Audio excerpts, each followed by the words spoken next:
সূরা তাগাবুনের 2 নম্বর আয়াতে বলছেন হুয়াল্লাযী খলাকাকুম ফামিনকুম কাফিরুন ওয়া মিনকুম মুমিনুন। আল্লাহ বললেন দুটো দল আমি দুনিয়ার বুকে পাঠিয়েছি, একটা দল হলো মুমিন আর একটা দল হলো কাফের। কাফের মানে অবিশ্বাসী, কাফের মানে খারাপ নয়, অবিশ্বাসী, আল্লাহকে মানে না, নবীকে মানে না, এরা হলো কাফের। আরবি কথা, বাংলা হলো অবিশ্বাসী। আমরা কাফের বললে রাগ করি, কিন্তু যদি বলি তুই অবিশ্বাসী আর রাগ করবে না। আরবি শব্দটা খুব খতরনাক। তা আল্লাহ কি বললেন? দুটো দল, হুয়াল্লাযী খালাকাকুম ফামিনকুম কাফিরুন ওয়া মিনকুম মুমিনুন। দুটো দল দুনিয়ার বুকে পাঠিয়েছি, এক দল অবিশ্বাসী আর এক দল বিশ্বাসী। বলুন সুবহানাল্লাহ। এবার মুমিন কিন্তু আর ব্যাখ্যা নেই, মুমিন ব্যাখ্যা আছে হাদিসে। মুমিন কাকে বলে? আল্লাহ বললেন মুমিন মানে জান্নাতবাসী, বিশ্বাসী। এই মুমিন কাকে বলে? দয়ার নবী আমার মুহাম্মদুর রাসূলুল্লাহ সাল্লাল্লাহু তাআলা আলাইহি সাল্লাম কি করলেন? সহিহ বুখারী 16-17 নম্বর হাদিস। আন আনাস রাদিয়াল্লাহু তাআলা আনহু ক্বালা রাসূলুল্লাহ সাল্লাল্লাহু তাআলা আলাইহি ওয়াসাল্লাম লা মিনু আহাদুকুম হাত্তা কুনা হাব্বু আলাইহি ওয়ালাদিহিম মিনান নাসি আজমাইন। বলুন সুবহানাল্লাহ। কি বললেন? নবী বললেন মুমিন সেই ব্যক্তি যে বাপের চাইতে, মায়ের চাইতে, ভাইয়ের চাইতে, বোনের চাইতে, ব্যবসা বাণিজ্য চাইতে, লাভ লসের চাইতে, এমনকি জীবনের চাইতে যে বেশি ভালোবাসলো আমাকে, সেই মুমিন হলো। বলুন সুবহানাল্লাহ। তাহলে সহিহ বুখারী সবাই কিন্তু এই হাদিসটা 1 নম্বর বুখারী 16-17 দেখে দেখবেন, নেট খুলেন পেয়ে যাবেন, হাদিস খুলেন পেয়ে যাবেন। নবী বলছেন যে বাপ মা ভাই বিরাদার আত্মীয় স্বজন পাড়া প্রতিবেশী সারা পৃথিবীর মানুষ, এমনকি তোমার জীবনের চাইতে আমাকে যদি বেশি ভালোবাসো তবে তুমি মুমিন হলে। বলুন সুবহানাল্লাহ। আর কিছু দলিল লাগবে না। তাহলে নবীকে ভালোবাসা মানে আল্লাহকে ভালোবাসা। আমি আগেই কোরআনের আয়াত দিয়ে দিয়েছি।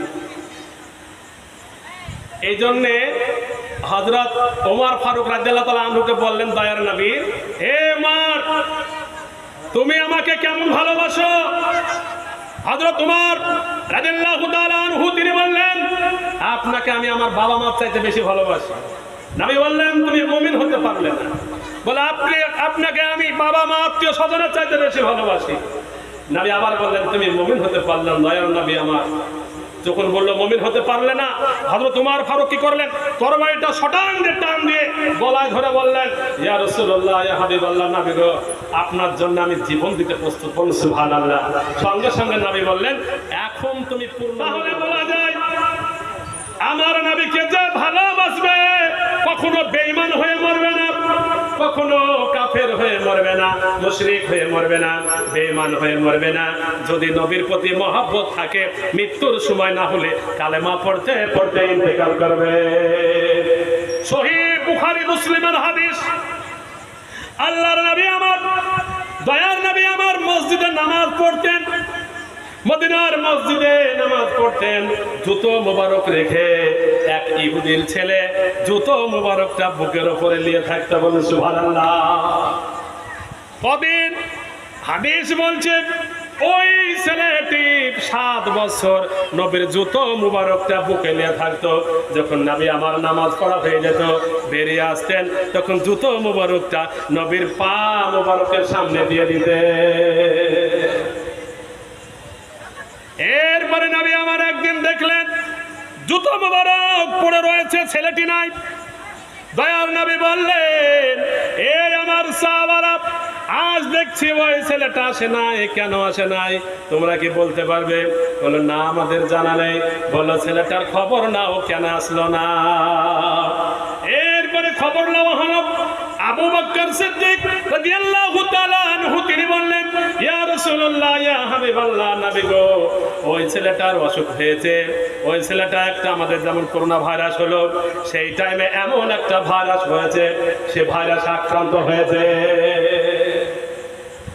দয়ার নবী আমার নামাজ পড়ার পরে জুতো মুবারকটা দেখলো, আবার সেখানেই পড়ে রয়েছে, ছেলেটা আসে নাই।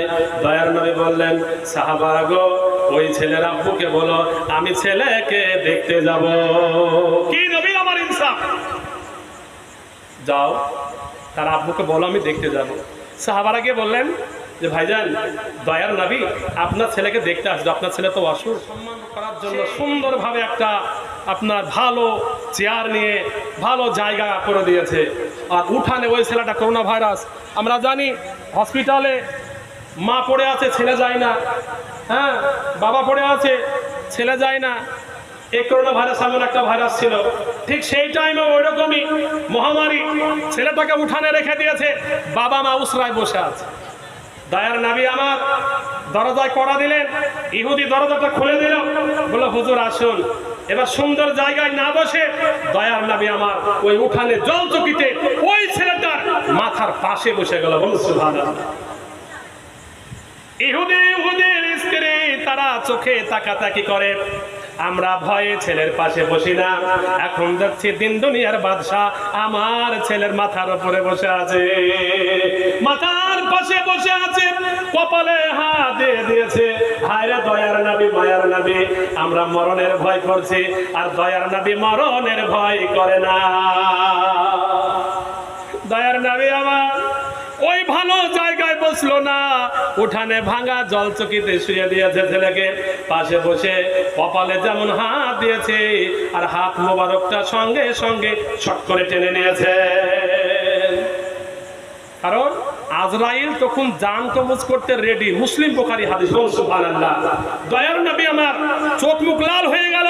নবী বললেন, হে বৎস তুমি কালেমা পড়ো, তুমি কালেমা পড়ো। কারণ নবী আমার জোর করে কাউকে কালেমা পড়ান নাই, কেউ যখন কালেমা পড়তে চাই তখনই তাকে কালেমা পড়ায়। বলুন সুবহানাল্লাহ। কি করলেন?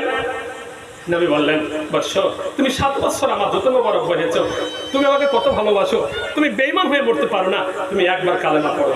কালেমা তো লা ইলাহা ইল্লাল্লাহু মুহাম্মাদুর রাসূলুল্লাহ। ছেলে বাবা মায়ের দিকে মুখটা ঘুরাইয়া তাকিয়ে আছে, বাবা মা কোনো উত্তর দিল না। ছেলেটা আবার নবীর মুখ মোবারক দিকে তাকিয়ে আছে, চোখের পানি টস টস করে পড়ছে। কেন জানেন তো?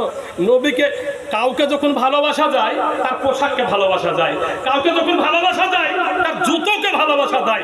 তাহলে ওই ইহুদির ছেলে নবীকে কত ভালোবাসতো যে জুতো মোবারকের ধুলোগুলোকে বুকে মাখতো। তার মানে বোঝা যায় দয়ার নবীকে জীবনের চাইতে সে বেশি ভালোবাসতো। তার চোখ দিয়ে ঝরঝর করে পানি ঝরছে। নবী আমার চোখে পানি চলে আসলো। আহারে, যদি এই মুহূর্তে ইন্তেকাল হয়ে যায় তাহলে ঈমানবিহীন মারা গেলে তো তার তো আমল খারাপ হয়ে যাবে। দয়ার নবী আবার বললেন, একবার তুমি কালেমা পড়ো, তোমাকে আমি জান্নাতে নিয়ে যাব। ছেলেটা আবার দয়ার নবীর দিকে তাকাইয়া মা বাপের মুখের দিকে তাকাইলো, আবার মুখটা ফিরিয়ে নিল। বাবা মা কোনো উত্তর দিল না। দয়াকে 3 বার শেষবারের মতো বলছি, একবার তুমি কালেমা পড়ো। যেমন বলেছেন ছেলেটা বাবা মায়ের মুখের দিকে তাকাতে গিয়েছেন। বাবা মা বলল, বাবা তুমি আমার দিকে তাকায়ো না, আমি তোমাকে যে কসম দিয়েছিলাম, আমি তোমাকে যে ওসিয়ত দিয়েছিলাম যে তুমি নবীর জুতো বহাবে কিন্তু কালেমা পড়বে না, নবীর সঙ্গে বেরোবে, কালেমা পড়বে না, নবীর সঙ্গে চলবে, নামাজ পড়বে না, এটা আমি বলেছিলাম। কিন্তু এখন দেখছি আমার চাইতে তোমার দরদের জিনিস হলো মুহাম্মদুর রাসূলুল্লাহ। তোমার জন্য নবী কাছে তুমি কালেমা পড়ো, তুমি পড়ো, তুমি পড়ো। সঙ্গে সঙ্গে ছেলেটা চোখের পানি ঝরঝর করে ধরে মুখটা ফিরিয়ে নবীর দিকে তাকাইলেন। ছেলেটার সঙ্গে সঙ্গে কালেমা তৈব লা ইলাহা ইল্লাল্লাহু মুহাম্মাদুর রাসূলুল্লাহ সাল্লাল্লাহু আলাইহি ওয়াসাল্লাম।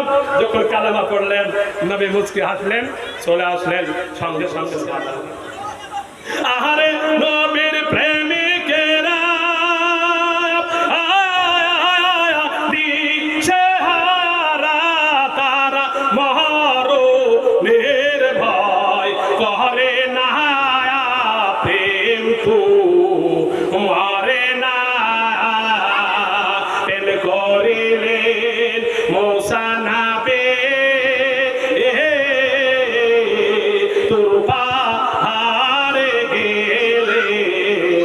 চলে